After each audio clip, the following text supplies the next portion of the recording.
Hello dear students, today we will talk about the new topic verbs. You cannot identify tense unless you know the verb forms. This is very important for you to learn forms of the verb. These are very useful for you all. In my coming videos, you will get the forms of the verb. I hope that you will definitely watch and learn. So let's start. Verb. A verb is a word used for saying something about some person or thing. किसी भी काम का करना या होना verb होता है जो बताता है कि सब्जेक्ट काम कर रहा है। ठीक है, काम के करने या होने को वर्ब कहते हैं। इसकी एक और डेफिनेशन है, a verb is a word that states something about a person और थिंग। इट मीन्स काम के करने या होने को वर्ब कहा जाता है। वर्ब कहते हैं क्रिया। क्रिया मतलब होता है काम। काम मीन्स एक्शन। ओके, तो doing words, it means doing words कौन होते हैं? वर्ब होते हैं।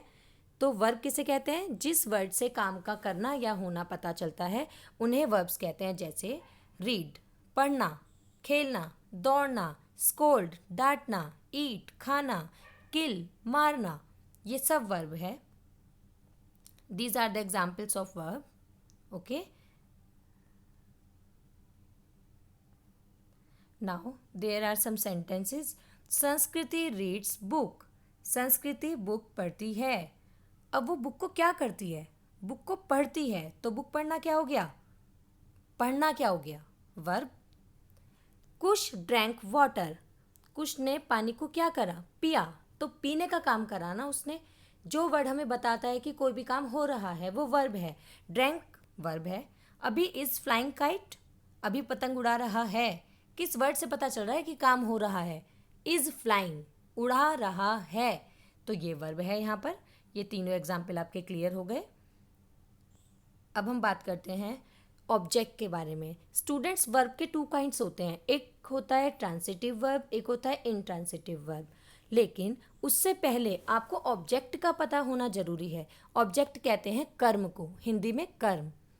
क्योंकि अगर आपको ऑब्जेक्ट नहीं पता होगा ना तो ये बहुत मुश्किल होगा कि आप ट्रांसिटिव वर्ब को पहचान लें। ट्रांसिटिव और इनट्रांसिटिव में डिफरेंस ही ये होता है कि ऑब्जेक्ट का पता होना चाहिए बच्चों को पहले। इसलिए मैं आपको आज ऑब्जेक्ट के बारे में भी बताती हूँ। When we put the question what or whom before the verb, the answer would be object. जब भी हम वर्ब में क्या या किसको लगाकर what या whom, ये दो ऐसे वर्ड हैं जो मोस्ट इम्पॉर्टेंट वर्ड हैं जिससे हमें पता चल जाता है एग्जैक्ट ऑब्जेक्ट का कि ऑब्जेक्ट क्या है। what मीन्स होता है क्या, whom मीन्स होता है किसको या किसे भी कह सकते हैं हम। When we put the question, जब हम क्वेश्चन लगाते हैं what या whom, किससे पहले? Before verb. वर्ब में क्या या किसको लगाकर जो भी आंसर आता है, चाहे जो कुछ भी आंसर आए, वो ऑब्जेक्ट होगा।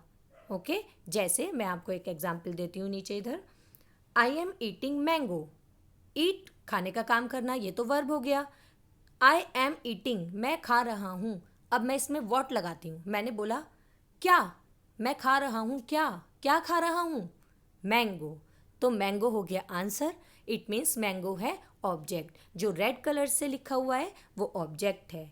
ही वॉच्ड टेलीविज़न, उसने टीवी देखा। उसने देखा तो बट क्या, क्या देखा उसने? उसने टीवी देखा, तो टीवी हमारा आंसर हो गया। तो टीवी है ऑब्जेक्ट। ओके, ये दो एग्जाम्पल आपके क्लियर हो गए हैं। इसके बाद काइंड की बात करती हूँ ऑब्जेक्ट के।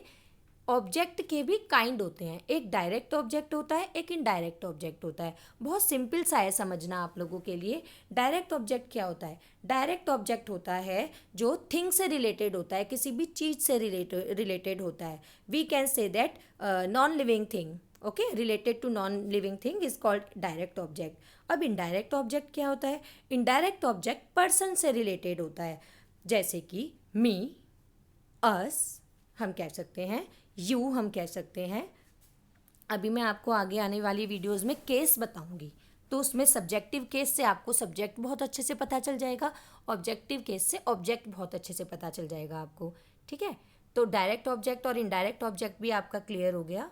अब मैं आपको कुछ और एग्जाम्पल दे देती हूँ जिससे आपको बिल्कुल भी परेशानी ना हो समझने में, क्योंकि दोनों ऑब्जेक्ट का यूज़ होगा उसमें। ये जो ऊपर एग्जाम्पल दिए थे मैंने, आई am eating mango, he was television, इसमें जो ऑब्जेक्ट है वो कौन सा है, डायरेक्ट या इनडायरेक्ट? सोचो, वो डायरेक्ट ऑब्जेक्ट है क्योंकि वो पर्सन से रिलेटेड नहीं है।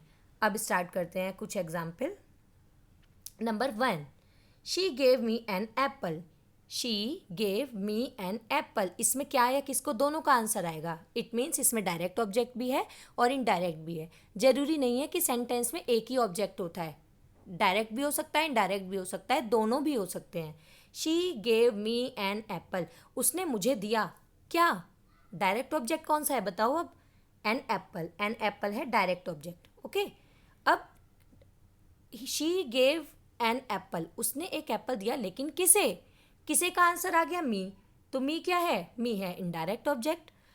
Next example, the teacher told us a story, teacher ने हमें बताया क्या, एक स्टोरी, क्या सुनाया, एक स्टोरी सुनाई, तो स्टोरी क्या है, direct object. Okay, a story क्या है, डायरेक्ट ऑब्जेक्ट। और किसे सुनाई, हमें, तो अस जो है वो क्या है, indirect object. Okay, indirect object को हम डिफाइन कर सकते हैं, आई डॉट, मैं ओ लिख देती हूँ, आप समझ जाना इससे। Number 3, I will send you a watch, मैं आपको सेंड करूँगा क्या, क्या सेंड करूँगा, अ वॉच, तो अ जो वॉच है वो क्या है, डायरेक्ट ऑब्जेक्ट क्योंकि नॉन लिविंग थिंग है। किसे सेंड करूँगा, किसी का आंसर आता है यू, तो यू क्या है, पर्सन से रिलेटेड है, तो ये हो गया indirect object. He has sent a message to his father, बच्चों जरूरी नहीं होता कि हमेशा पहले इनडायरेक्ट ऑब्जेक्ट आएगा फिर डायरेक्ट ऑब्जेक्ट आएगा, कभी कभी पहले डायरेक्ट ऑब्जेक्ट भी आ जाता है और बाद में इनडायरेक्ट ऑब्जेक्ट भी आ जाता है। लेकिन जब हमें पहले डायरेक्ट ऑब्जेक्ट लगाना है तो और बाद में इनडायरेक्ट ऑब्जेक्ट लगाना है तो हमें प्रीपोजिशन का यूज़ करना होता है। टू और फॉर मोस्टली इसमें यूज़ हो जाते हैं, जैसे he has sent a message to his father, he has sent, उसने भेजा, क्या भेजा, मैसेज, मैसेज क्या क्या आंसर आ गया, तो मैसेज हो गया ऑब्जेक्ट, डायरेक्ट ऑब्जेक्ट। किसको भेजा, हिज फादर, तो हिज फादर क्या है, indirect object. Could you make some dash for dash, could you make some dash, क्या आप बना सकते हो कुछ, क्या बनवाने की बात चल रही है, सैंडविचेस, तो सैंडविचेस क्या हो गया, डायरेक्ट ऑब्जेक्ट। किसके लिए बनाने हैं सैंडविच, हमें, हमें मतलब हमारे लिए। ओके, तो अस क्या है, इनडायरेक्ट ऑब्जेक्ट। स्टूडेंट्स, अगर आपको ऑब्जेक्ट क्लियर हो जाएगा तभी आप वर्ब के काइंड्स को समझ सकते हो। ट्रांसिटिव वर्ब की पहचान ही ये होती है कि उसमें ऑब्जेक्ट की नीड होती है, लेकिन ऑब्जेक्ट होता क्या है, जब तक ये नहीं पता होगा तो आप नहीं समझ पाओगे कि ट्रांसिटिव कौन सा वर्ब है और इंट्रांसिटिव वर्ब कौन सा है। Okay, thank you students.